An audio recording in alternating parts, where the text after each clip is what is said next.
Hi, I'm Eve Levy, coming to you from Portland, bringing you a dash of Eve. Over the festival of Shavuos, I found myself thinking, if today is the celebration of receiving the Torah, which was such an important milestone for the Jewish people, why are so few Jews celebrating this holiday? I mean, Passover and Hanukkah are widely celebrated by everyone, irrelevant of their level of observance. But Shavuos, it seems to have gotten left behind somewhere. There is not too much hoopla surrounding this holiday. We try our best. We even try to, bring in the cheesecake custom, but it doesn't even seem enticing enough to bring many people in. I want to tell you, you don't need to be a Torah scholar to appreciate the beauty and wisdom that comes from the Torah. The Torah is a masterpiece. It is for everyone. It is our instruction manual for life. It's chock full of stories with struggles and triumphs that give us direction and teach us meaning and purpose in life. Both the good and the bad are recounted in the Torah. It's not at all whitewashed to look perfect. The Torah recognizes that people make mistakes, but you could pick yourself up and try again next time. That's greatness. In fact, when God gave the Torah to us humans, the angels up in Shemayim, up in the heavens, they had an argument with God and they said, why are you giving it to those humans? Give it to us instead. We're up here with you. We're so holy. We don't sin. And God told them, the Torah is not meant for you. You don't need it. It's meant for us human beings down here who struggle a constant battle with our evil inclination, our Yetzer Hara. We humans are the ones that are constantly on that battlefront. Being human is wonderful, but it has lots of challenges. And that's why we're here. That's why hopefully we'll have 100 or 120 years down in this world to perfect ourselves. Anyways, I always say, you cannot judge Judaism by the Jews because we don't always seem to be doing such a great job representing Judaism. You just have to open the New York Times any day. There's always some scandal written up there about the Jews. You can't judge Judaism by us, by the Jews. You have to judge Judaism by the Torah. And the Torah is awesome. Torah values have changed our world for the good. We received the Torah over 3,300 years ago. And the world has changed so much since then, but the Torah remains timeless.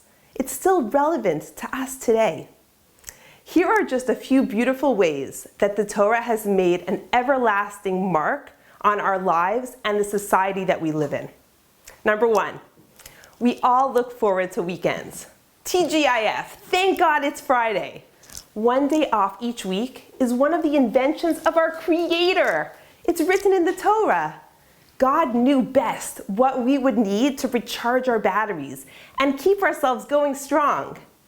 We all look forward to our weekends. It's the division of time into 7-day units, highlighted by a Shabbat, a day of rest. This is a gift, this having this day off, this permission to let go and unwind. This is something that we've grown to cherish and all across the world.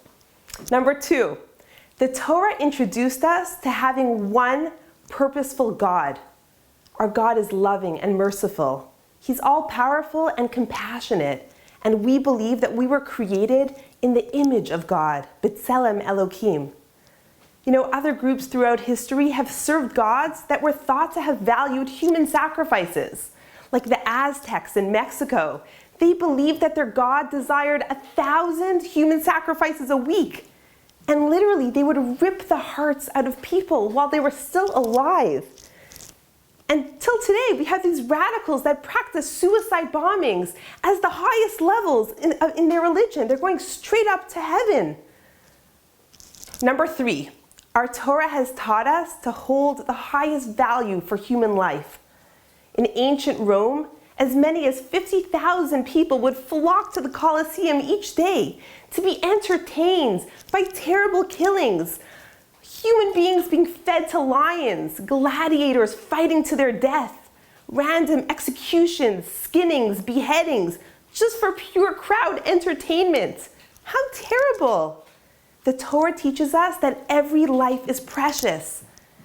The famous passage from the Talmud says, "He who saves one life, it's as if he had saved the entire world."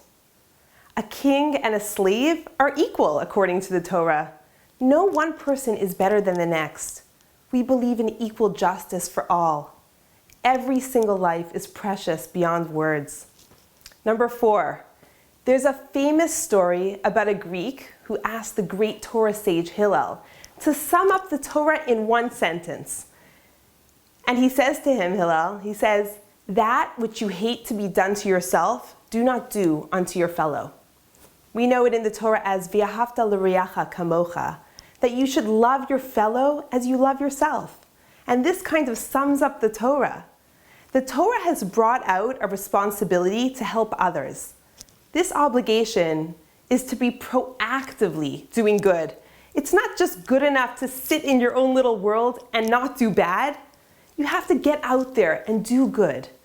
I'm always overflowing with pride to see all the efforts that the Israeli army does. Whenever there's a flood or an earthquake or a tsunami, we're the first to be there to help. Another thing that makes me overflow is, in my old neighborhood of Har Nof, we would have a phone book. Remember those? And besides for the numbers, we had this section in a different color that was for the gemachs. Gemach stands for Gemilut Chasadim, acts of kindness. There were like 40 pages of different gemachs in my little neighborhood. I felt so proud and amazed just flipping through those pages that the Jewish people were such a helpful and giving nation. There are many specific Torah commandments in regard to giving charity, helping orphans, widows, welcoming newcomers to our people. When we look around the world and we see soup kitchens, centers for the handicapped, institutions for blind and deaf, this is coming from the Torah. The Torah teaches us that we have a responsibility to help those less fortunate. Number 5, another outcome of the Torah is education for everyone. The Torah has shown us the value and importance of education. It's a mitzvah for parents to educate their children. This idea was unheard of in the pagan world. Even advanced societies like Greece and Rome, they had a very small literacy rate. It was like 1/10 of 1%. Not only did they not see the value in education, but they viewed it as a potential danger to the very core and stability of their society. One incredibly powerful story that I heard from Rebbetzin Lori Palatnik is of her great-grandmother, who lived in the small town of Yavanks, Poland, probably in the early 1900s. The story goes something like this. The townspeople did not pay the Rebbe, the teacher, enough money to live on, so he had no choice but to pack up and to leave town and move to the next town. So he's busy hitching up his donkeys and piling his meager belongings onto the wagon. He's getting ready to depart, and Lori's great-grandmother came running out and literally laid down on the ground in front of the wagon, preventing him from leaving. You can imagine this made a huge scene. The townspeople started coming out and gathering around, and she said, "If there will be no Jewish learning for the next generation, my life is not worth living." It made such an impression on everyone that the townspeople, they had no choice, but they decided, let's get it together. Let's collect enough money to keep this teacher employed and continue educating our children. I love this story. It's so moving and so powerful. The best part about it is that Lori Palatnik was named for this great-grandmother of hers. Anyways, the Torah has impressed upon the world the importance for education and good education. And this is something that we're willing to sacrifice a lot for. We give up our Sunday mornings, we schlep our kids to programs, bar mitzvahs, bat mitzvahs. It's important to us. Last but not least, number 6, the Torah teaches us that peace should be the ideal. CNN and the world at large, unfortunately, they have it wrong. In the Torah, in the book of Isaiah, we have the famous quote, "And they shall beat their swords into plowshares, and their spears into pruning hooks. Nation shall not lift sword against nation, nor shall they learn war no more." This is the ideal. Yes, of course, we're going to stand up for ourselves when we need to, but our ideal is peace, shalom. We pray for it, we speak it, and we yearn for it. Imagine a world where humankind would live by these ideals and values.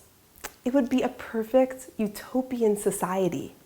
No more killings, no more stealing, respecting people, not lying, no corruption, not being judgmental, doing acts of kindness, no gossip, giving honor to our elders. It goes on and on. I feel so grateful for being part of this revelation that we got at Sinai.